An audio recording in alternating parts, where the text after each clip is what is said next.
Napoléon Hill, propose dans son livre « Réfléchissez et devenez riche » un recueil de principes qui permettent d'atteindre ses objectifs. Il livre le résultat d'une enquête qui lui a été commandée, alors qu'il était étudiant, par Andrew Carnegie. Carnegie souhaitait voir confirmer qu'il existait une recette de la réussite, pour la partager avec ceux qui souhaitent réussir dans tous les domaines de la vie. Qu'il s'agisse d'obtenir de l'argent, la célébrité, ou le bonheur. À travers une enquête sur 25 ans auprès de 500 personnes, partis de rien et qui sont devenus riches et célèbres, Napoléon Hill a mis au point 13 principes qui, s'ils sont suivis à la lettre, constituent la recette du succès. Leçon 1. La clé de la réussite est d'avoir une bonne idée, et une volonté farouche de la mettre en œuvre. À l'origine de toute réussite, il y a une idée et un désir sans limite de la concrétiser. La persévérance doit être à toute épreuve. Trop souvent, on abandonne à la première difficulté, et d'autres en profitent. Mais si l'on persévère, il n'y a plus de limite. L'impossible devient possible. Pour y parvenir, il existe 6 principes à appliquer. Tout d'abord, il s'agit de définir très précisément le but à atteindre, ou le résultat que l'on souhaite obtenir. Le flou et l'approximation ne mènent pas à la réussite. Ensuite, il faut déterminer précisément ce que l'on est prêt à donner en échange. Il est également nécessaire de se donner des limites précises dans le temps, de déterminer à quelle date le projet doit être concrétisé.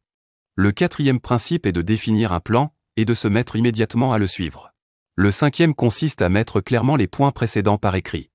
Le dernier principe est de lire ce compte rendu écrit 2 fois par jour, au lever et au coucher, jusqu'à le connaître par cœur. Cela permet de se convaincre que l'on va aboutir, et de se projeter dans la situation recherchée. Parvenir à ses fins en utilisant cette méthodologie ne nécessite ni d'être très instruit, ni de faire de gros sacrifices. En revanche, cela suppose de ne pas s'en remettre simplement à la chance.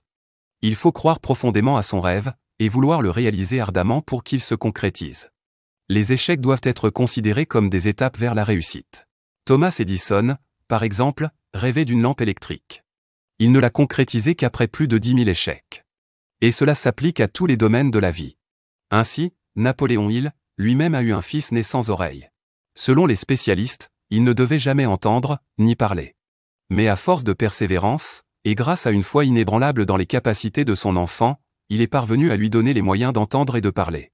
C'est la foi qui permet d'atteindre les objectifs que l'on s'est fixés. Les seules limites sont celles que l'on s'impose à soi-même. Leçon 1. La clé de la réussite est d'avoir une bonne idée, et une volonté farouche de la mettre en œuvre.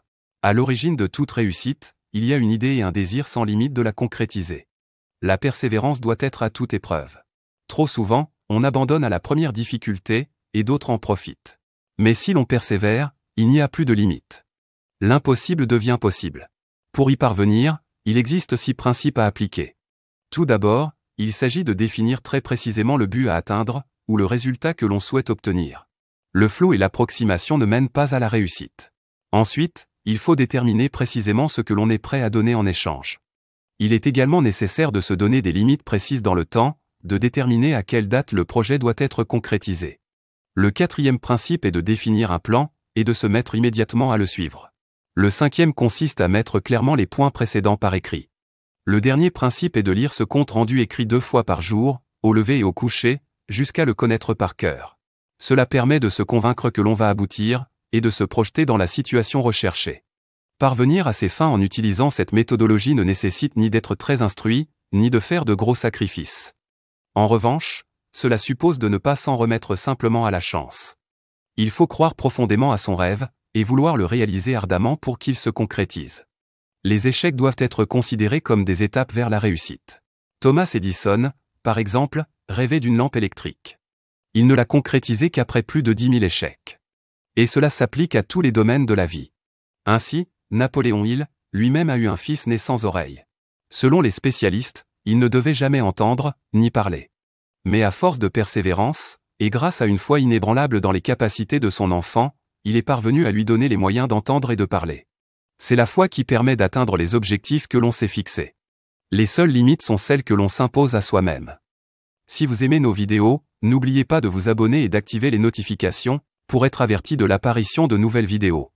Regardez également ci-dessous dans la description, nous y avons laissé plein de ressources, qui vous seront plus qu'utiles. Leçon 2, les épreuves et les échecs, ne sont que des étapes sur le chemin de la réussite. Il est indispensable de garder la foi en son projet. Il suffit de penser que l'on peut gagner pour gagner. La foi est un état d'esprit, qui s'entretient grâce à la répétition. L'autosuggestion et la répétition permettent de se convaincre que l'on va réussir, et donc de réussir. Il faut en convaincre son subconscient. Par une réaction en chaîne, les pensées positives appellent d'autres pensées positives. Penser sans cesse au succès permet ainsi de bloquer les pensées négatives. Toute pensée répétée inlassablement à son subconscient est acceptée par l'esprit, qu'elle soit positive ou négative. C'est ainsi que ceux qui pensent ne pas avoir de chance finissent effectivement par ne pas en avoir. La foi est un antidote à l'échec et le premier pas vers la réussite. 5 règles permettent de cultiver la confiance en soi. En premier lieu, je dois me convaincre que je suis capable d'atteindre mon but. Ensuite, je consacre 30 minutes par jour à penser à celui ou celle que je veux devenir. Je consacre également 10 minutes par jour à exiger de moi-même une plus grande confiance, car je sais que l'autosuggestion me permettra d'atteindre mon but. J'écris une description très claire de mon objectif. Enfin, je sais que je ne peux pas réussir en lésant les autres. C'est en donnant de moi-même à mes semblables que je leur donnerai envie de m'aider. Réussir nécessite en effet de développer son amour de l'autre. Il ne faut pas hésiter à donner pour gagner, tout en conservant l'idée qu'on est capable de réussir. À l'origine de toute richesse, il y a une pensée dont l'auteur doit s'auto-convaincre. La foi est indispensable à la réussite d'un projet, et elle s'affermit grâce à l'autosuggestion. Ainsi, une même situation peut amener à se sentir heureux ou malheureux, selon la façon dont on se comporte. C'est en répétant inlassablement à son subconscient qu'on croit dans son projet, et dans ses capacités pour y parvenir, qu'on entretient sa foi. Leçon 3, l'autosuggestion permet de convaincre son subconscient que l'on va réussir. L'autosuggestion consiste à faire communiquer le conscient et l'inconscient. Peu de personnes pratiquent l'autosuggestion. Elle permet pourtant de nourrir le subconscient de pensées positives, et d'éviter de le laisser être envahi par des pensées négatives, comme un jardin par des mauvaises herbes. Pour agir sur son subconscient, il faut penser avec émotion. Ainsi, lorsqu'on lit son projet 2 fois par jour comme indiqué, il est nécessaire de le ressentir et d'y croire, de se voir avoir réalisé son rêve, avoir fait fortune, et voir matériellement ce que cela représente. Ce désir doit devenir une obsession. Pour cela, il est nécessaire de répéter souvent les ordres à son subconscient. À son tour, le subconscient retournera alors des idées, sous forme d'intuition, qu'il faudra apprendre à accepter, et mettre en application immédiatement. Pour faire travailler son subconscient, il y a quelques méthodes simples à utiliser. Le soir, on se répète à voix haute la teneur de son projet, en étant aussi précis que possible. On peut y intégrer par exemple le montant visé ou le délai que l'on s'est fixé, afin de convaincre son subconscient de la faisabilité de son projet. On doit s'imaginer dans une situation où l'on a déjà réalisé son projet. En le répétant nuit et jour, on parvient véritablement à voir son rêve concrétisé. De plus, il convient de visualiser que l'on rend service à autrui, qu'un véritable échange se met en place. Il ne peut en effet y avoir d'enrichissement, s'il n'y a pas de service rendu.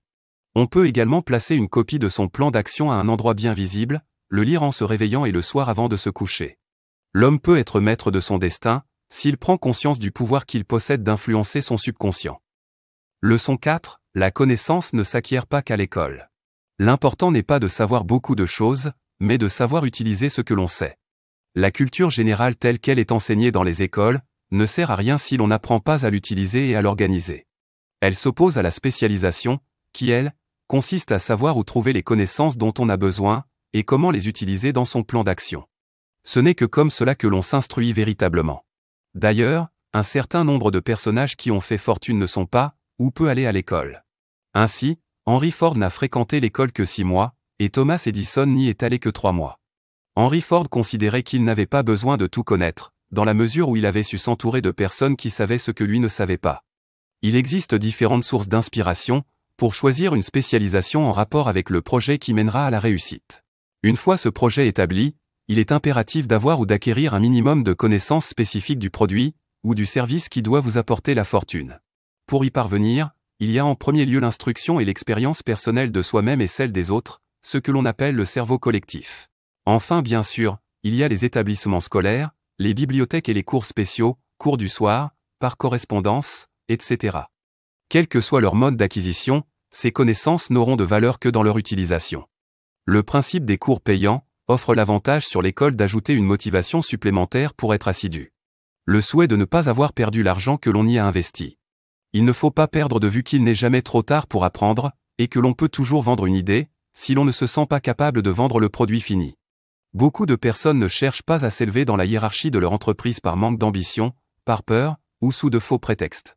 Pourtant, Le succès et l'échec sont en grande partie le résultat de l'habitude, de l'image que l'on a de soi, et de celle que l'on insuffle à son subconscient. Leçon 5. L'imagination est un atelier dans lequel chacun peut élaborer une multitude de plans. Il existe 2 types d'imagination. La première est l'imagination synthétique. Elle consiste en une combinaison de vieux concepts et de vieilles idées, et ne crée rien. C'est l'imagination à laquelle fait appel un inventeur pour faire aboutir son invention. Le deuxième type d'imagination est l'imagination créatrice. Celle-ci ne connaît pas de limite. Elle repose sur l'inspiration et les idées nouvelles. Pour rester vive, elle doit être sollicitée régulièrement, comme la gymnastique permet d'entretenir un muscle.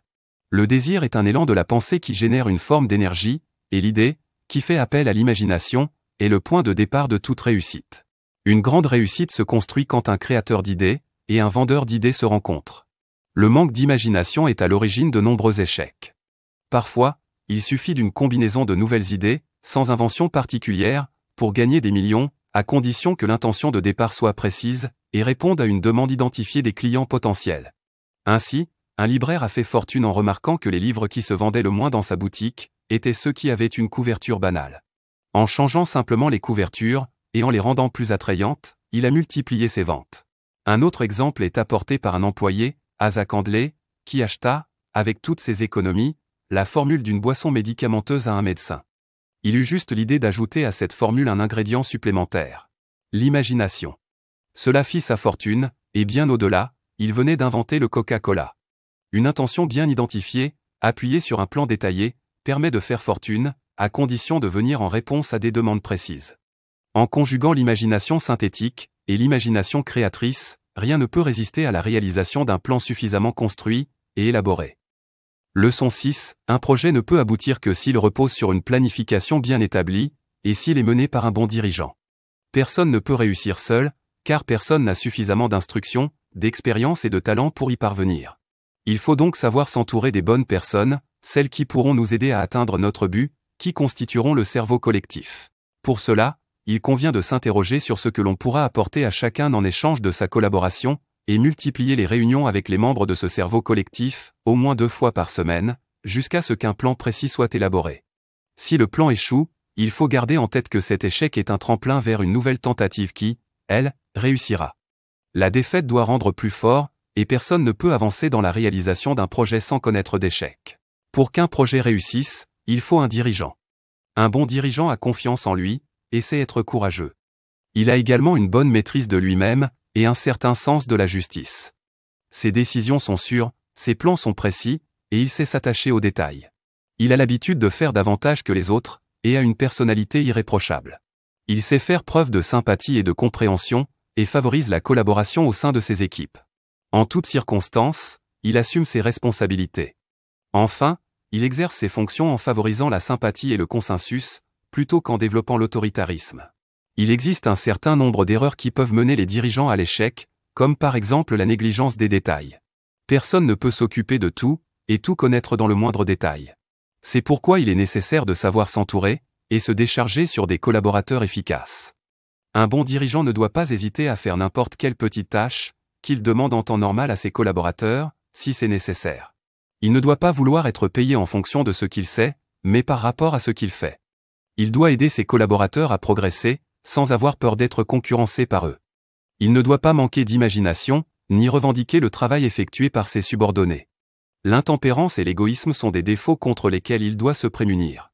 Il ne doit pas trahir ses collaborateurs, ni mettre l'accent sur son titre, ou sur l'autorité que lui confère sa fonction.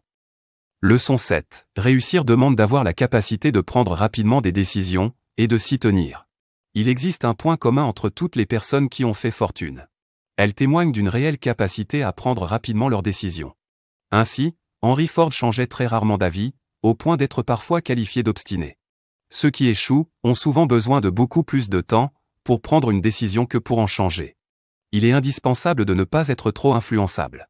Tout le monde a une opinion, mais à trop vouloir écouter celle des autres, on finit par ne plus avoir la sienne. Les amis et les parents, souvent avec de bonnes intentions, ont tendance à alerter sur des risques potentiels, et ainsi à freiner les envies et susciter un complexe d'infériorité. Conserver une bonne image de soi, et avoir des opinions affirmées ne doit cependant pas se traduire par de la prétention. La modestie, et le silence permettent également d'apprendre des autres sans se dévoiler. L'indécision est souvent un défaut de la jeunesse, et un étudiant a tendance, du fait de ce manque de décision, et par la force de l'habitude, à accepter le premier emploi qu'on lui propose. Il a ensuite beaucoup de difficultés à s'élever dans la hiérarchie de sa société. L'hésitation, sous prétexte d'une prudence excessive, conduit à considérer que ce n'est jamais le bon moment. Il existe pourtant quelques règles simples pour trouver le travail idéal. Déterminer ce que l'on a envie de faire, ne pas hésiter à inventer un métier s'il n'existe pas, bien choisir l'entreprise ou les personnes avec lesquelles on a envie de travailler, bien étudier son employeur éventuel et savoir ce que l'on peut lui offrir, s'entourer de spécialistes dans la rédaction d'un plan, ou d'un curriculum vitae si nécessaire, et les présenter à la bonne personne dans l'entreprise. La valeur d'une décision peut se mesurer au courage qu'il a fallu pour la prendre. C'est le cas de celle qui a conduit 56 hommes, en 1776, à signer la Déclaration d'indépendance. Elle fit naître les États-Unis d'Amérique, mais aurait pu tout aussi bien les conduire au gibet. Ce qui a conduit ce projet au succès, ce sont le désir, la décision, la foi, la persévérance, l'élaboration d'un plan et l'efficacité du cerveau collectif. Ce sont les mêmes principes que ceux développés dans ce livre. Leçon 8, développer sa persévérance, permet d'entretenir la foi en son projet. Pour réussir, il est indispensable de rester fidèle à son projet et de ne pas se disperser, de persévérer malgré les obstacles jusqu'à atteindre son but. C'est pourquoi il faut entretenir et développer son désir, jusqu'à ce qu'il devienne obsessionnel. Pour cela, on peut s'appuyer sur le cerveau collectif que l'on a constitué. Celui-ci doit toujours considérer qu'un échec porte forcément en lui les germes de la réussite, et doit être envisagé comme une invitation à redoubler d'efforts. Pour développer sa persévérance, il faut avoir une intention précise, un désir affirmé et une réelle foi en soi-même. Il faut également avoir des plans détaillés, les connaissances nécessaires et savoir développer une coopération entre les différents partenaires intéressés au projet, en faisant preuve de compréhension et de sympathie. Enfin, il faut faire preuve d'une volonté farouche. Mais il existe également des ennemis de la persévérance, contre lesquels il faut lutter. Il s'agit tout d'abord de l'impossibilité de définir ce que l'on veut vraiment, des hésitations, et de l'indécision. Et également un frein à la persévérance, le manque d'intérêt pour les enseignements spécialisés. De même, il faut lutter contre l'habitude de se trouver des excuses, d'accepter ce qui arrive comme inéluctable et le contentement de soi. L'indifférence, la recherche systématique du compromis, la volonté d'abandonner au premier obstacle sont aussi à proscrire. Développer sa persévérance demande aussi de ne pas avoir un désir faible, de vouloir fortement et de ne pas se contenter de souhaiter, de ne pas négliger les occasions qui se présentent, et de ne pas manquer d'ambition. Il est également nécessaire d'avoir des plans précis, de ne pas chercher les raccourcis et de ne pas avoir peur d'être critiqué, ni du qu'en dira-t-on. Il faut également savoir provoquer sa chance, et conserver un esprit étanche aux influences négatives. Pour cela, on peut favoriser les liens amicaux avec les personnes qui nous encouragent dans notre projet.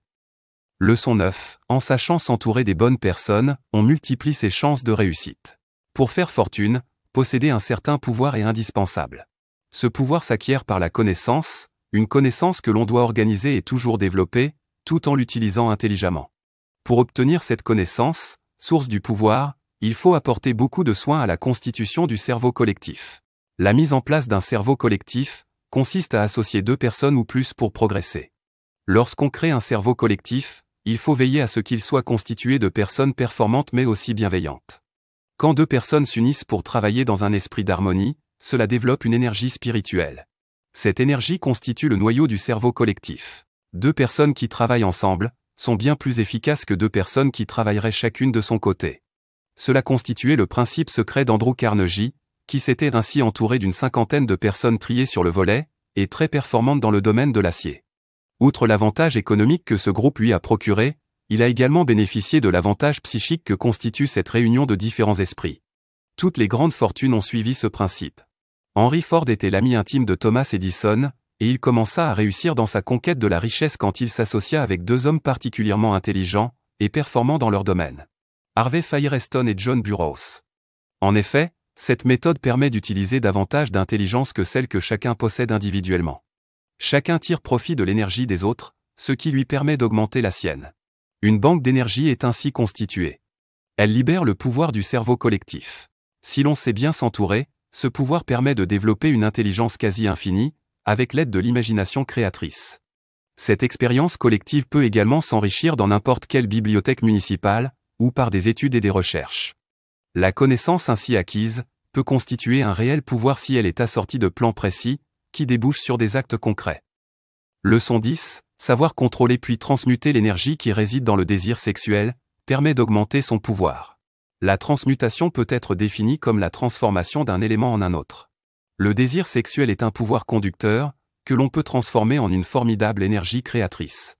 Parmi les stimulants de l'esprit les plus efficaces tels que l'amour, le désir, l'amitié ou la musique par exemple, le désir sexuel arrive en première place. L'émotion sexuelle est de loin la plus intense et la plus puissante. Chez tout grand homme, on peut relever un tempérament ardent et une grande énergie sexuelle, qui a été transformée en énergie créatrice. Souvent, avant 40 ans, cette énergie sexuelle est gaspillée. C'est pourquoi beaucoup de fortunes se créent après 40 ans, quand les individus apprennent à canaliser cette énergie. C'est une énergie naturelle, contrairement à la drogue ou à l'alcool qui peuvent amener à se dépasser, mais en détruisant l'organisme. Le magnétisme personnel vient souvent de l'énergie sexuelle. Il se détecte par un ton de voix, la fermeté d'une poignée de main, des gestes, une démarche et un certain soin apporté à son apparence. Ces qualités sont très recherchées dans certains métiers comme ceux de vendeur, d'avocat, de conférencier, etc. L'énergie sexuelle est une vertu si elle est utilisée intelligemment. En revanche, elle ne doit pas mener à l'intempérance, et l'impossibilité de maîtriser ses instincts sexuels mène nécessairement à l'échec. Les grands dirigeants de ce monde sont généralement inspirés par une femme. Le désir de plaire aux femmes est un désir inhérent aux hommes, et il donne aux femmes le pouvoir de les élever ou de les briser. Même lorsqu'un amour se termine, il faut rejeter les pensées négatives, se souvenir des bons moments, et s'en servir pour générer une énergie positive. L'amour est la plus grande expérience de la vie, et il ne faut surtout pas penser qu'il ne frappe qu'une fois. La conjugaison de l'amour, de la tendresse et du désir, peut mener au génie. Leçon 11. Le subconscient doit toujours être alimenté en idées positives. Le subconscient travaille en permanence, même la nuit, et se nourrit de toutes les pensées et impressions, qu'elles soient positives ou négatives, qui nous parviennent par l'intermédiaire de l'un de nos 5 sens. Il est impossible de le contrôler totalement, mais on peut lui confier notre plan, notre but et l'influencer en éliminant toutes les pensées négatives dont il pourrait se nourrir. L'homme ne peut rien créer s'il ne l'a pas d'abord pensé et intégré volontairement dans son subconscient, en le concrétisant par la voie de l'imagination. Les émotions négatives envahissent d'elles-mêmes le subconscient. Pour les contrecarrer, les émotions positives doivent y être poussées, par le biais de l'autosuggestion. Les émotions négatives les plus importantes qui peuvent envahir le subconscient sont la peur, la jalousie, la haine, la vengeance, l'avidité, la superstition et la colère. Face à elles, il convient donc de développer des émotions positives qui sont le désir, la foi, l'amour, la sexualité, l'enthousiasme, la tendresse et l'espoir. Des émotions positives et négatives ne peuvent pas occuper l'esprit en même temps. Il faut donc favoriser les émotions positives, et le transformer en émotions actives. Le cerveau travaille plus facilement sous l'influence des émotions que sous celle de la seule raison. Il est reconnu que l'homme se laisse guider par ses émotions. Puisque tel est le cas, autant que ce soit par des émotions positives. Pour savoir influencer son subconscient, il faut être patient et persévérant, et faire fonctionner le pouvoir de l'habitude. C'est à cela que sert de répéter tous les jours à haute voix son objectif, et les mesures prévues pour l'atteindre. C'est en maîtrisant ses pensées que l'on parvient, sinon à maîtriser, du moins à influencer son subconscient. Ainsi, la prière ne doit pas être utilisée en dernier recours, quand rien n'a fonctionné et que le subconscient est envahi de pensées négatives, comme la peur et le doute. Prier en ayant peur de ne pas être exaucé ne sert à rien. Prier en confiance permet de recevoir dans son subconscient un plan, ou une idée qui permettra la réalisation de son projet. Leçon 12, ce sont les interactions entre le subconscient, l'imagination créatrice et l'autosuggestion, qui permettent de rendre le cerveau créatif. Un cerveau humain capte les ondes des autres cerveaux, un peu comme le ferait une radio. L'imagination créatrice peut être considérée comme le poste récepteur du cerveau, qui reçoit les ondes des cerveaux qui l'entourent. La transmutation sexuelle, comme une force de conduction, intensifie les pensées, et l'imagination créatrice devient ainsi plus réceptive aux idées. Plus le cerveau fonctionne avec intensité, plus il attire les idées. Le subconscient est la partie émettrice du cerveau. Il diffuse les ondes de la pensée. Plus il est alimenté en pensée positive, plus il est efficace, et plus les stations de réception et de diffusion du cerveau le sont aussi. Nous sommes contrôlés par des forces intangibles et invisibles, présentes notamment dans la nature, mais les plus fortes de toutes sont celles de nos pensées. La télépathie, ou la clairvoyance montre que nos cerveaux ont des pouvoirs bien plus importants que ce que l'on croit. Chez les rares personnes qui savent utiliser ces pouvoirs, rien ne leur fait obstacle, pas même les murs ou les distances. L'homme n'est qu'à l'aube de la compréhension du fonctionnement du cerveau. Une machine si performante ne peut pas seulement être destinée à assurer le fonctionnement physiologique du corps humain. Les années à venir devraient permettre de connaître des pouvoirs jusqu'ici insoupçonnés du cerveau humain, afin de développer des modes de perception extrasensoriels. Dans un cerveau collectif, ces données peuvent être particulièrement utiles. Par l'expérience et la pratique, il est possible de déterminer ce qui permet de stimuler le cerveau de chaque membre du groupe. En faisant en sorte d'exposer un problème pour lequel le groupe va chercher une solution par un travail en commun, une certaine émulation se crée. Chacun donne des idées, qui agissent comme autant d'aimants pour attirer et stimuler celles des autres, et bénéficie de sources de connaissances qui lui étaient totalement étrangères. Leçon 13. Développer son sixième sens permet d'acquérir l'étincelle supplémentaire qui peut mener au génie. Le sixième sens constitue une partie du subconscient, c'est l'énergie créatrice. On ne l'obtient que par la méditation, en écoutant sa vie intérieure, son intuition, son imagination créatrice, en se concentrant et en laissant venir les idées. Il est à la fois d'origine spirituelle et mentale. Le sixième sens peut tout aussi bien prévenir des dangers que des bonnes occasions à saisir, des opportunités à ne pas laisser passer. Tout événement inattendu qui procure une émotion le stimule. L'aptitude à l'utiliser, et à ne pas laisser échapper les inspirations vient peu à peu. Peu de personnes s'en servent vraiment, ceux qui le font sont généralement des génies. Un inventeur fera appel à son imagination synthétique, un génie à son imagination créatrice. Pour stimuler son sixième sens, on peut pratiquer le culte de ses héros, chercher à imiter leurs qualités, les appeler en pensée et en faire des conseillers invisibles. Les trois principaux ennemis du sixième sens sont l'indécision, le doute et surtout ce qui est la source des deux premiers. La peur. La peur n'est qu'un état d'esprit, qu'il faut apprendre à contrôler et à diriger. Sinon, elle peut paralyser la raison, tuer la confiance en soi et détruire l'imagination. Les peurs les plus importantes sont celles de la pauvreté, de la critique, de la maladie, de perdre l'objet de son amour, de la vieillesse et de la mort. Afin de lutter contre la peur, il convient dans un premier temps de bien l'analyser, et de déterminer si l'on n'est pas trop réceptif aux influences négatives de son environnement. En effet, les ondes émises par la peur se transmettent d'un esprit à un autre. Les personnes négatives transmettent leur pessimisme, et les personnes positives leur enthousiasme. C'est pourquoi il faut rechercher la compagnie de personnes qui nous poussent à réfléchir, et à agir par nous-mêmes. Enfin, il ne faut pas se chercher en permanence des excuses, et savoir au contraire analyser ses faiblesses. Se trouver des excuses montre que l'on a analysé les raisons de son échec, mais que l'on ne se donne pas les moyens de les surmonter. Pour finir, il existe une réelle recette du succès et de la réussite qui repose sur quelques principes simples. Les appliquer est à la portée de chacun, et offre une garantie réelle de réussite. Cela nécessite un véritable travail sur soi, pour améliorer sa confiance en soi, développer sa persévérance et avoir une vision résolument optimiste de son projet, afin de ne laisser aucune chance à l'échec. Même les erreurs et les revers ne doivent être considérés que comme des tremplins qui mèneront à la réussite finale. C'est à cette condition que le succès sera inévitablement au bout du chemin.